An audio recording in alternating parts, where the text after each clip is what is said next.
اعوذ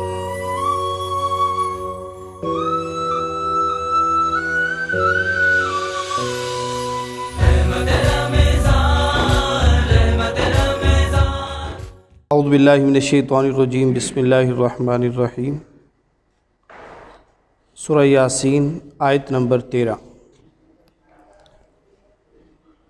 وَاضْرِبْ لَهُمْ مَثَلًا أَصْحَابَ الْقَرْيَةِ إِذْ جَاءَهَا الْمُرْسَلُونَ إِذْ أَرْسَلْنَا إِلَيْهِمُ اثْنَيْنِ فَكَذَّبُوهُمَا فَعَزَّزْنَا بِثَالِثٍ فَقَالُوا إِنَّا إِلَيْكُمْ مُرْسَلُونَ قَالُوا مَا أَنْتُمْ إِلَّا بَشَرٌ مِثْلُنَا وَمَا أَنزَلَ الرَّحْمَنُ مِنْ شَيْءٍ إِنْ أَنْتُمْ إِلَّا تَكْذِبُونَ۔ صدق اللہ العظیم۔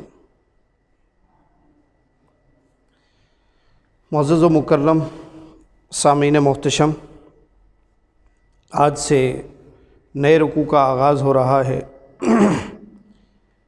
میں نے آغاز میں عرض کیا تھا کہ یہ صورت آقا کریم علیہ الصلاۃ والتسلیم کی تسلی کے لیے آئی ہے۔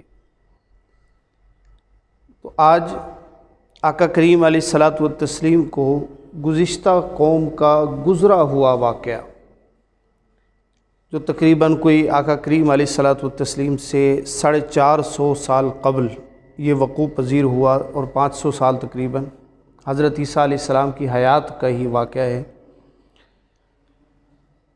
تو 500 سال کا تقریباً پہلے کا واقعہ آقا کریم صلی اللہ علیہ وسلم کو بتایا جا رہا ہے کہ اے حبیب آپ پریشان نہ ہوں۔ یہ ایک وتیرہ رہا ہے کہ جب بھی اللہ کا کوئی نبی اللہ کے دین کی بات اور اللہ کی پہچان کی بات بتاتا ہے تو لوگ اس کی تکذیب کرتے ہیں، اس کا استہزاء کرتے ہیں، اس کا مذاق اڑاتے ہیں۔ تو اے حبیب آپ پریشان نہ ہوں۔ یہ واقعہ ہے شام کا ایک شہر۔ یہ بات جو میں کر رہا ہوں یہ تفسیر ابن کثیر اور تفسیر روح المعانی کے تحت کر رہا ہوں۔ تفاسیر کے باہر طور اپنے اختلافات موجود ہیں۔ تو ملک شام کا علاقہ تھا انطاکیہ۔ آج بھی یہ علاقہ موجود ہے، اور یہاں آگے ایک شخصیت آ رہی ہے بہت معتبر، جس کو حضرت حبیب نجار کہتے ہیں۔ ان کا آج بھی وہاں پہ مزار موجود ہے، جو مرجع الخلائق ہے۔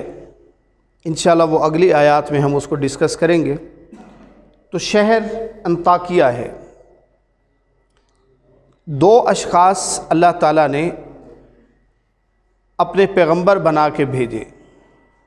کہا جاتا ہے کہ یہ حضرت عیسیٰ علیہ السلام کے حواریوں میں سے تھے، لیکن یاد رکھیے کہ پہلے یہ ہوتا تھا کہ جب بھی کسی نے دین کی بات دوسرے کو بتانی ہے، اس کے لیے ضروری ہے کہ وہ نبی ہو۔ نبی کے علاوہ رشد و ہدایت کا کام کسی کے ذمے نہیں ہوتا تھا۔ اس کے لیے لازم تھا کہ بندہ نبوت کے مقام پہ سرفراز ہو۔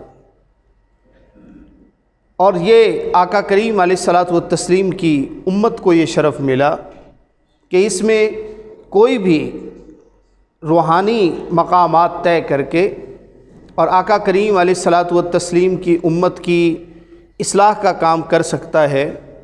یاد رکھیے کہ یہ کام کوئی معمولی کام نہیں ہوتا۔ رشد و ہدایت کا کام معمولی کام نہیں ہوتا، اصلاح کا کام معمولی کام نہیں ہوتا۔ ہمارے ہاں اس کام کو بھی بالکل نچلے لیول کے اوپر کنسیڈر کر لیا گیا۔ نتیجہ کیا ہوا کہ محراب و منبر اور مسند رسالت یعنی امامت کی کوئی قدر نہ رہی، کہ ہم نے اس مقام کے اوپر جن لوگوں کی سلیکشن کرنی تھی ان لوگوں کے اندر وہ کوالٹیز ہی موجود نہیں تھیں جن کے تحت لوگوں کی اصلاح کا کام کیا جا سکے، ان کی رشد و ہدایت کا کام کیا جا سکے۔ تو پہلے جب کسی کی اصلاح کرنی ہوتی یا کسی کو دین کی بات پہنچانی ہوتی، یہ ذمہ داری کس کی تھی؟ انبیاء کی۔ تو حضرت عیسیٰ علیہ السلام نے اپنے 2 حواریوں کو ایک بستی کی طرف بھیجا۔ انطاکیہ یہ وہ علاقہ تھا کہ جہاں حضرت عیسیٰ علیہ السلام کے سب سے زیادہ فالوور تھے۔ اس کے قریب یہ کوئی ایک بستی تھی، کہا کہ وہاں پہ جاؤ اور جا کے دین کی تبلیغ کرو۔ تو ڈیفینیٹلی ان لوگوں کو راستے میں ہی ادھر حضرت عیسیٰ علیہ السلام نے بھیجا، اور بستی میں پہنچنے سے پہلے ان کو نبوت عطا کر دی گئی تھی۔ یہ نبی بن کر بستی میں داخل ہوئے۔ وہاں جا کے انہوں نے دین کی بات کی۔ اگلی آیات کے اندر یہ ڈسکشن ساری کی ساری ہوگی کہ لوگوں نے ان کے ساتھ کیا کیا اور کیا سلسلہ رہا۔ ان کے نام جو کتب تفسیر میں آتے ہیں، پہلے 2 افراد گئے، ایک کا نام صادق، دوسرے کا نام صدوق تھا۔ انہوں نے جا کے بات کی تو لوگوں نے بات کو تسلیم نہیں کیا۔ ایک اور جاندار آواز، توانا آواز، وہاں کی قوت والی آواز اللہ تعالیٰ نے ان کے ساتھ کی، اور ان کا نام تھا شمعون۔ شمعون پہلے 2 افراد تھے، صادق اور صدوق۔ اس کے بعد اللہ تعالیٰ نے تیسرے بندے ان کے ساتھ شامل کیے، شمعون۔ انہوں نے جا کے دین کی بات وہاں پہ پہنچائی۔ کس طرح؟ آئیے دیکھیے آیت نمبر 12۔ اعوذ باللہ من الشیطان الرجیم وَاضْرِبْ لَهُمْ مَثَلًا أَصْحَابَ الْقَرْيَةِ، اے حبیب مکرم ذرا اپنے لوگوں کو ایک بستی کے لوگوں کی مثال سنائیے۔ عربی میں ضرب یضرب کا اصل مطلب ہوتا ہے مارنا، اردو میں بھی کہتے ہیں ضرب لگانا، لیکن جب مثال کے ساتھ ضرب آئے تو اس کا مطلب ہوتا ہے حکایت بیان کرنا، کوئی واقعہ بیان کرنا۔ اصحاب القریہ اردو کا لفظ ہے، قریہ قریہ بستی بستی ہم لوگ یوز کرتے ہیں، یہ بستی کو کہا جاتا ہے۔ فرمایا کہ وَاضْرِبْ لَهُمْ مَثَلًا أَصْحَابَ الْقَرْيَةِ، اے حبیب ان کو ایک مثال سنائیے ایک بستی کے لوگوں کی۔ کیا؟ اِذْ جَاءَهَا الْمُرْسَلُونَ، جب ان کے پاس نبی آئے۔ اب یہاں مرسلون آ رہا ہے، ایک کلیہ ہے۔ کلیہ یہ ہے کہ اگر آخر پہ واو نون کسی بھی لفظ کے اور یا نون آ جائے تو یہ جمع کے لیے ہوتا ہے۔ ہمارے ہاں اردو میں جمع 2 سے شروع ہو جاتی ہے، ایک کے بعد جب دوسرا ساتھ ملتا ہے تو جمع بن جاتی ہے۔ 2 افراد جب ہوں تو ہم کے اندر کنسیڈر ہو جاتا ہے، ایک اکیلا اور 2 11 کہا جاتا ہے کہ جب بھی ایک کے ساتھ دوسرا ملے گا جمع میں چلا جائے گا۔ عربی میں ایسا نہیں ہے، عربی میں جمع شروع ہوتی ہے 3 سے۔ اگر اکیلا ہے تو واحد، 2 ہوتے ہیں تو تثنیہ، اور اس کے بعد پھر آتا ہے جمع۔ تو جب بھی عربی میں کسی لفظ کے آخر پہ واو نون یا یا نون آ جائے تو اس کا مطلب ہے کہ کام کرنے والے زیادہ ہیں، جمع کا صیغہ ہے، یعنی 2 سے زیادہ ہیں۔ جب بھی واو نون اور یا نون آئے، پورے قرآن پاک میں کہیں پہ بھی آپ اٹھا لیجئے، جیسے کہا جاتا ہے شروع میں ہی کہ الذین یؤمنون واو نون بالغیب ویقیمون واو نون الصلاۃ ومما رزقناہم ینفقون واو نون۔ تو جہاں پر بھی یہ لفظ آتے ہیں یہ جمع کے لیے بولے جاتے ہیں، پتہ لگتا ہے کہ یہ جمع کی بات ہو رہی ہے۔ اب یہاں دیکھیے فرمایا کہ اذ جاء المرسلون، کہ جب ان کے پاس رسول آئے۔ اب رسول واو نون بتا رہا ہے کہ یہ 2 سے زیادہ ہیں۔ اذ جاء المرسلون، رسول آئے تو کیا ہوا؟ اذ ارسلنا الیہم اثنین، اب یہ بتایا کہ ہم نے پہلے اذ ارسلنا، جب ہم نے بھیجا، الیہم اثنین، ان کی طرف 2 کو، اثنین تثنیہ 2 کو کہتے ہیں، واحد اثنان ثلاثۃ، تو 2 کو کہا جاتا ہے۔ الیہم اثنین، 2 کو بھیجا تو لوگوں نے کیا کیا؟ فَكَذَّبُوهُمَا، کذب یکذب، تکذیب کا مطلب ہوتا ہے جھٹلانا، کذب اسی سے بنا ہے، اردو کے اندر لفظ ہم استعمال کرتے ہیں۔ فَعَزَّزْنَا بِثَالِث، پھر ہم نے قوت دی، عزز یعزز، تعزیز، عزت دینا، قوت دینا۔ فَعَزَّزْنَا بِثَالِث، ہم نے تیسرے سے ان کو قوت دی۔ اب یہاں کیا ہے، پہلے گئے دو، کون کون؟ صادق اور صدوق۔ پھر اللہ کہتا ہے کہ فَعَزَّزْنَا بِثَالِث، ہم نے شمعون کے ساتھ ان کو قوت دی، طاقت دی۔ اب یہ یہاں ایک بات یاد رکھیے کہ یہ اللہ کے نبیوں کا وتیرہ رہا ہے کہ اپنے دین کی حمایت کے لیے اپنے ساتھ کسی نہ کسی کو اللہ سے مانگتے رہتے تھے۔ کوئی ایسا بندہ جو ان کے دین میں ان کا حمایتی ہو، معاون ہو۔ حضرت موسیٰ علیہ السلام نے اللہ سے دعا کر کے مانگا کہ اے اللہ مجھے میرا بھائی دے دے، وہ بولنے میں زیادہ تیز ہے کوالٹی وائز۔ اور آقا کریم علیہ الصلاۃ والتسلیم نے دعا میں کس کو مانگا تھا؟ حضرت عمر فاروق رضی اللہ تعالیٰ عنہ، کہا کہ اللہ دونوں عمروں میں سے کسی ایک عمر کو دے دے کہ اسلام کو قوت مل جائے۔ یہاں پر بھی فرمایا کہ جب دو کی بات نہیں مانی، یہ دونوں بستی کے اندر گئے، لوگوں نے ان کو جھٹلایا، بلکہ روایات میں ہے کہ پتھر مارے اور مار مار کے باہر نکال دیا، یہ باہر آ گئے۔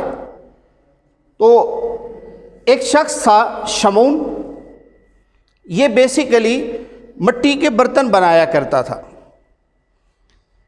اس نے اس کا دل پسیجا، یہ تھا بڑا طاقتور، اور یوں کہہ لیں کہ وہاں کا چودھری تھا۔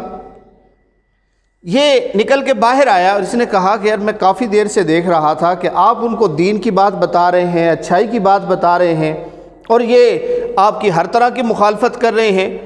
یہ ایک درد لے کے جب بستی کے باہر ان کے پاس آیا، اللہ تعالیٰ کو رحم آ گیا، اور اللہ نے اس آنے والے کو بھی نبوت عطا کر دی۔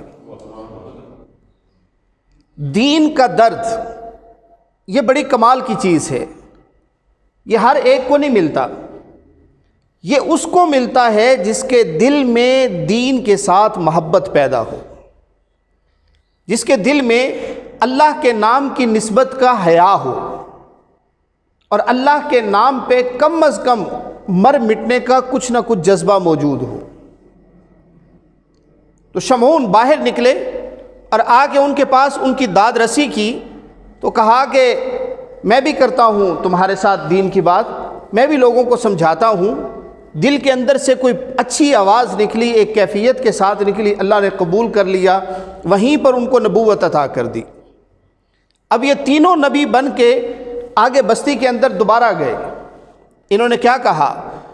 فَقَالُوا إِنَّا إِلَيْكُمْ مُرْسَلُونَ۔ اب ایک توانا آواز جب ساتھ آئی نا، اب جا کے پھر دوبارہ کہا اِنَّا إِلَيْكُمْ مُرْسَلُونَ۔ اب کہا جاتا ہے کہ پہلے یہ ایک ایک بندے کے پاس جا کے منتیں کر رہے تھے، لیکن جب شمعون آئے نا، یہ چڑھ گئے چوٹی کے اوپر، یعنی بلند جگہ کے اوپر کھڑے ہو گئے، اور شمعون نے آواز دے کے بلایا سب کو، آؤ بھائی بات سنو میری بھی۔ سارے کے سارے لوگ اکٹھے ہونا شروع ہوئے۔ تو شمعون نے کہا کہ اب بات سنو کیا کہہ رہے ہیں۔ ایک لوگ شمعون کی آواز کے اوپر اکٹھے ہو گئے جو پہلے اکٹھے نہیں ہو رہے تھے۔ فَعَزَّزْنَا بِثَالِث، تیسرے سے ہم نے ان کو عزت دی، ان کو طاقت دی، اور ان تینوں نے مل کے کیا کہا؟ قَالُوا إِنَّا إِلَيْكُمْ مُرْسَلُونَ، کہ ہم تینوں اللہ کے رسول ہیں۔ تینوں کیا ہیں؟ اللہ کے رسول۔ اب لوگوں کا اپنا ایک وتیرہ، اپنا ایک طریقہ، وہی جو روز ازل سے چلتا آ رہا ہے۔ یاد رکھیے کہ حضرت آدم علیہ السلام کی صرف مخالفت نہیں ہوئی، حضرت شیس علیہ السلام سے خاندانی یوں کہہ لیجئے کہ پرابلمز بننا شروع ہوئے نبوت کے حوالے سے۔ حضرت آدم علیہ السلام کے بیٹے، خاندانی رقابت یوں کہہ لیجئے۔ حضرت نوح علیہ السلام سے پراپر نبیوں کی مخالفت ہونا شروع ہو گئی، اور وہ پھر آقا کریم علیہ الصلاۃ والتسلیم کے دور تک 100% چلتی رہی۔ اور آج بھی جب کوئی رشد و ہدایت کا بیڑا اٹھاتا ہے اور دین کی حقیقی آبیاری کی کوشش کرتا ہے تو سیم وہی والا پروسیجر علی منہج النبوہ اس کے ساتھ وہ اڈاپٹ کیا جاتا ہے، اس کے ساتھ اس کو اسی فیز میں سے گزارا جاتا ہے جس فیز میں سے سارے کے سارے انبیاء گزرے ہیں۔ فرمایا کہ قالو، اب سارے کے سارے لوگ بولے، ما انتم الا بشر مثلنا، کہ تم ہو ہی ہماری طرح کے انسان۔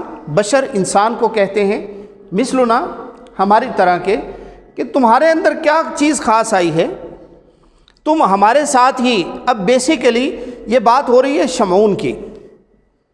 دوسرے کو تو، ان دو کو تو، صادق اور صدوق کو تو وہ جانتے نہیں تھے۔ اب شمعون کو جواب دے رہے ہیں کہ شمعون کو جواب دے رہے ہیں کہ ما انتم الا بشر مثلنا، کہ تم یہیں پہ پلے بڑے ہو، سارا دن یہیں پہ رہتے رہے ہو، اب تم کہہ رہے ہو کہ ہمیں نبوت مل گئی ہے۔ ما انتم الا بشر مثلنا، کیا چیز خاص ہے؟ اور یہی آقا کریم علیہ الصلاۃ والتسلیم کو کہا کہ آپ نے 40 سال کا عرصہ یہیں ہمارے پاس گزارا ہے، آج آپ اعلان نبوت کر رہے ہیں، کون سی چیز خاص ہے؟ ابو جہل کہتا تھا کہ اگر نبوت ملنی ہوتی تو وہ ہم کو ملتی نا، کہ جو ہم سردار ہیں، جو دنیا میں سرداری کر رہے ہیں وہی آخرت میں بھی سردار ہوں گے۔ ہم دنیا میں بھی تمہارے سردار ہیں اور آخرت میں بھی سردار ہیں۔ جیسے فرعون کہا کرتا تھا کہ انا ربکم الاعلی، کہ میں تمہارا سب سے بڑا رب ہوں، مرنے کے بعد بھی اگر تمہیں کچھ ملے گا وہ مجھ سے ہی ملے گا، اور زندگی میں بھی اگر کچھ لینا ہے تو مجھ سے ہی ملے گا۔ تو ما انتم الا بشر مثلنا، تمہارے اندر کیا خاص ہے، ہماری طرح کے انسان ہی تو ہو۔ فرمایا کہ وما انزل الرحمن من شیء، تمہارے اوپر رحمان نے کوئی چیز نازل نہیں کی۔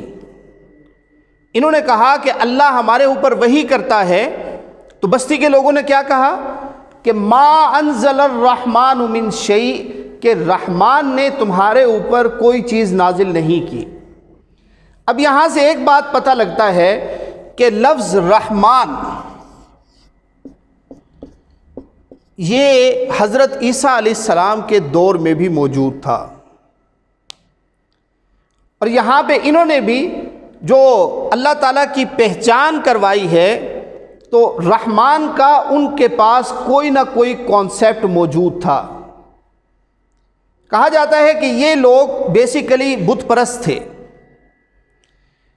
تو اس کے باوجود بھی رحمان کا ان کے پاس کانسیپٹ موجود تھا، اور کہتے ہیں کہ ما انزل الرحمن من شیء، کہ اللہ تعالیٰ نے اور رحمان نے تمہارے اوپر کوئی چیز نازل نہیں کی، ان انتم الا تکذبون، بے شک تم جھوٹ بول رہے ہو۔ اب واضح ہر چیز سامنے ہے کہ ایک وہ شخص جو ساری عمر ساتھ رہا ہے، اب وہ اللہ تعالیٰ کا پیغام دے رہا ہے، اس کی بات کو تسلیم نہیں کیا جا رہا۔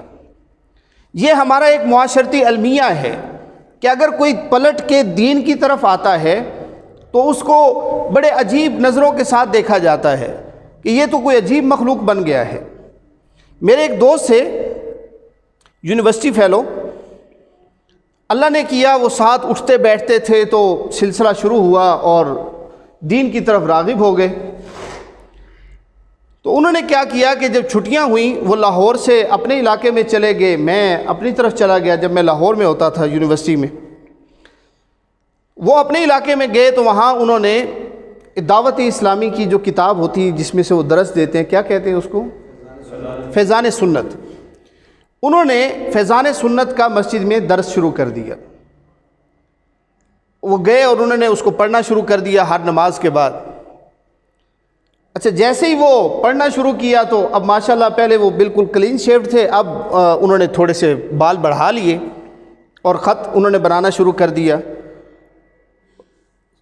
کہتے ہیں کہ جس طرح ہی انہوں نے بات شروع کی تو طرح طرح کے سوالات شروع ہو گئے کہ بھئی تم اس طرف کہاں آ گئے ہو، کیا ضرورت پڑی ہے تمہیں آنے کی، تم اپنا یونیورسٹی کے اندر پڑھ رہے ہو، یونیورسٹی میں جاؤ، یونیورسٹی والے کام کرو، یہ کن کاموں کے اندر آپ آ گئے ہو، ان کاموں کو چھوڑو۔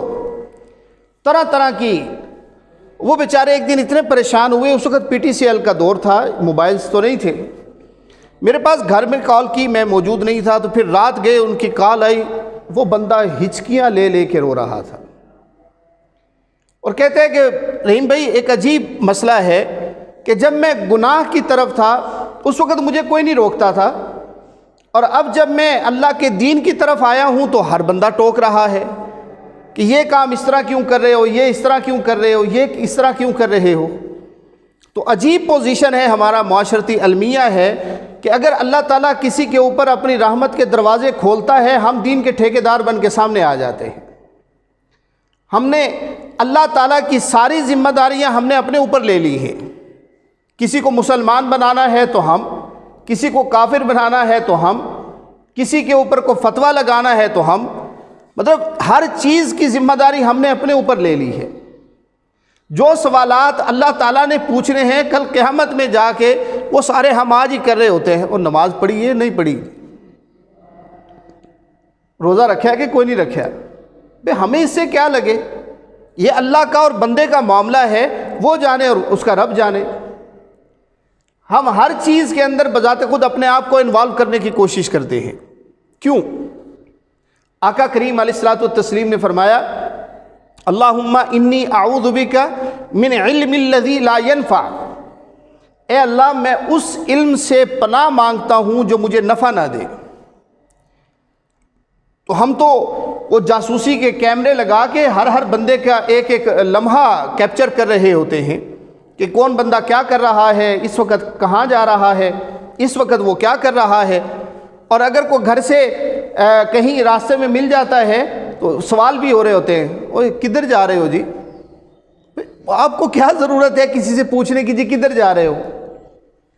میرے استاد مکرم جن سے ہم نے مسلم شریف پڑھی، حضور شیخ الحدیث مولانا رمضان صاحب قدس سرہ العزیز، وہ فرمایا کرتے تھے کہ اگر کسی سے یہ بات کرنی ہو تو اس طرح کیجئے کہ بھئی اگر آپ بازار جا رہے ہیں تو میرا ایک چھوٹا سا کام ہے، یہ بھی کر دیں گے۔